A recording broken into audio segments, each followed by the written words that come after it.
Boxing fans, welcome to the channel Tema Boxeo. Your boy Tony Buck speaking, and we're gonna be getting into this fight of Jesse Bam Rodriguez over the weekend. Uh, he knocked out one of the pound for pound hardest punchers in the 115 division. Uh, had not been has L's Rungvisai, but had not been knocked out as of yet. He had been doing the knocking out, so when he knocked out Chocolatito, and went at it with Gallo, but this fight with Bam, Bam showed what he's all about, and the youngin showing what he's got. And one of my other videos I had mentioned that Devin Haney was the youngest world champion, but he's the youngest undisputed world champ, but in boxing as of now he's not the youngest. Bam is the youngest champion as of now, so that says a lot. But I mean, young champions are stay coming out, so that's nothing new. But as of now, Bam is the youngest champ. But yeah, Bam, coming out of San Antonio, Texas, fighting in San Antonio, Texas.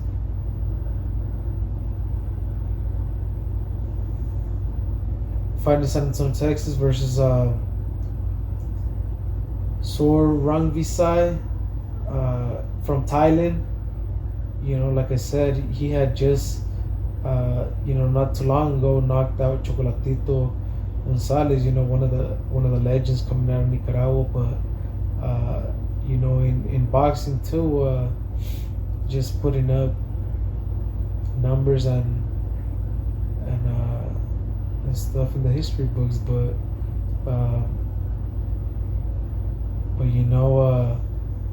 coming from the first to third round, he was just trying to figure out Rungvisai, and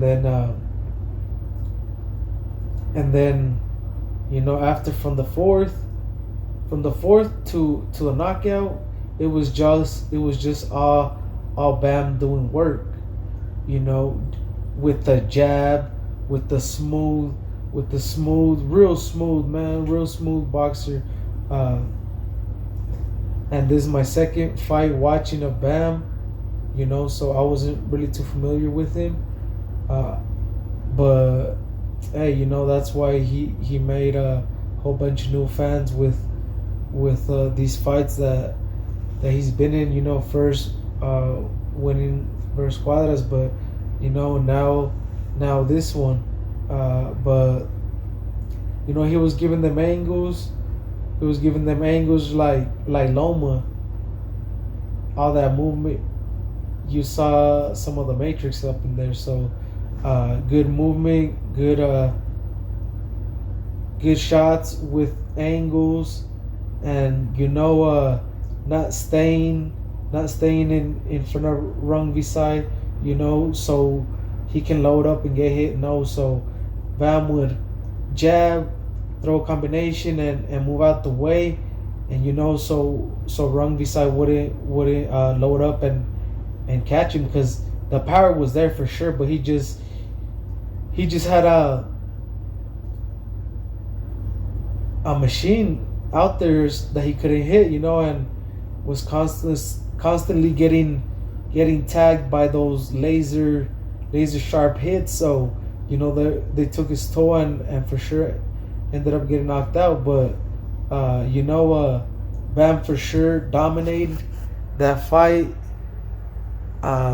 From the knockout, I don't even score fights, but I just didn't see that fight where Bam could even lost one round. But the scorecards don't even matter, since they weren't needed, since the young Mexicano from San Antonio, Texas, knocked out the puncher vet but still trouble for the other guys. But Bam made it look easy work. You know what I'm saying? But that's all that work that Bam been putting in the gym at the RGBA Academy.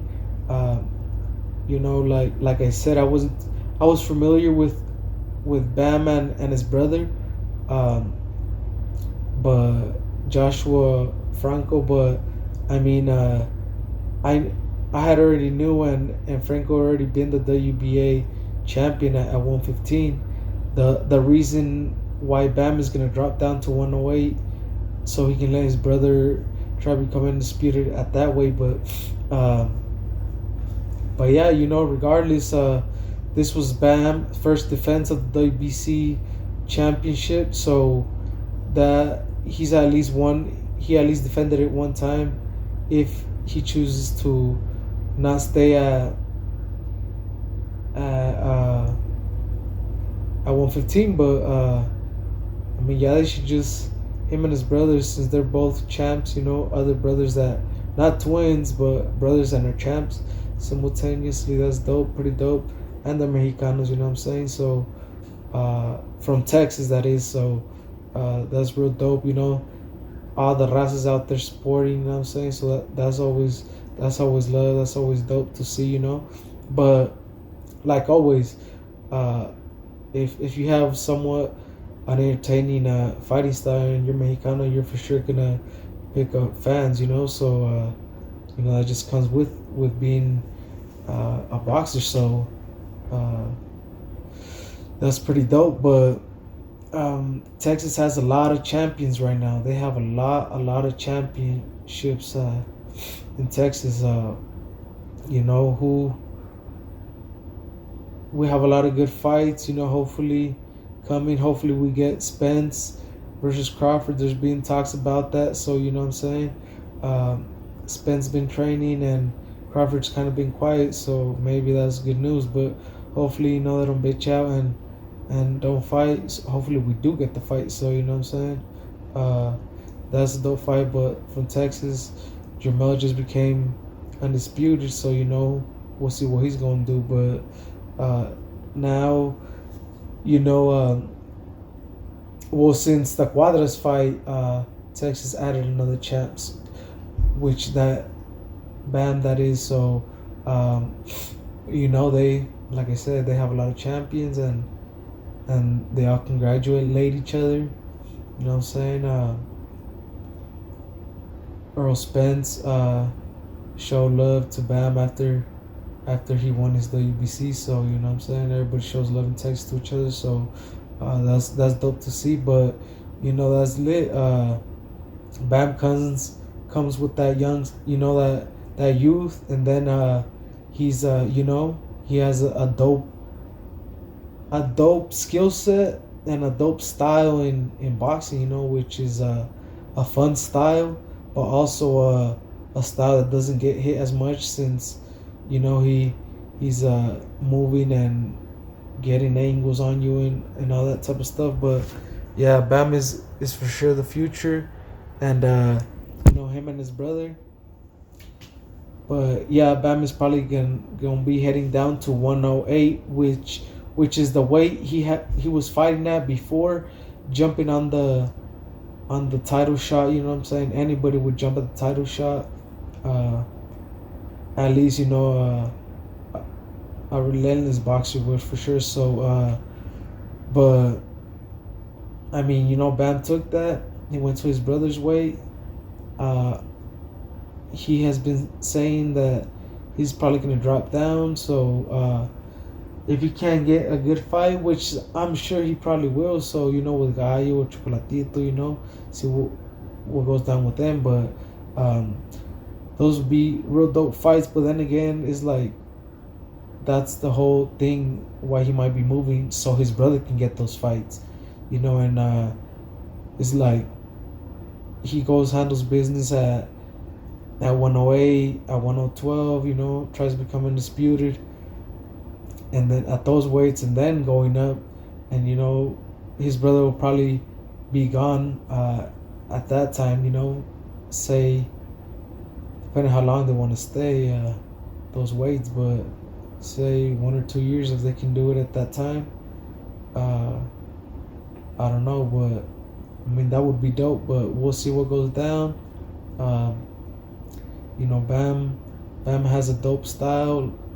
He has a little bit, of the Matrix going on in there with his angles. His dope shots.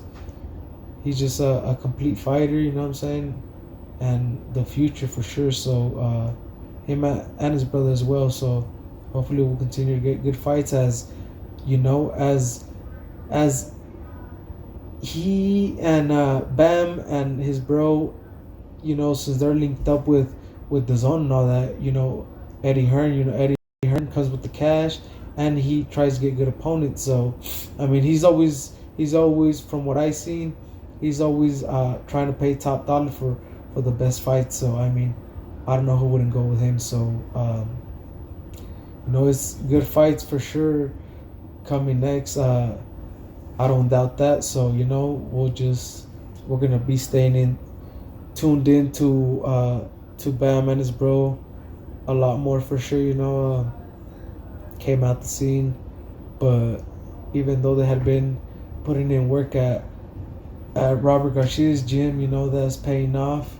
Now that now Robert is even gonna be in a bigger spotlight right now. Now co-training Joshua as well, so giving him game, putting him on game on another type of styles, so we'll see how that goes down. But I mean the team, good things going on with the team RGBA. Hopefully they stay doing good. They're always putting in work. They have a crazy dope gym, and there's everybody goes to get work at the RGBA Academy. So I mean, the Benavides,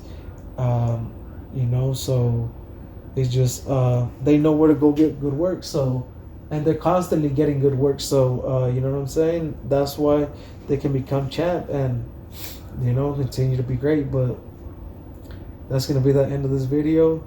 Like I said, good night of boxing on the weekend with Bam Rodriguez versus Rungvisai, the Mexican American from Texas. Went up against the Thai boxer and put him to sleep. That's just how it is when you got them hands and you're without like the Mexicano. So but like I said, that's the end of this video.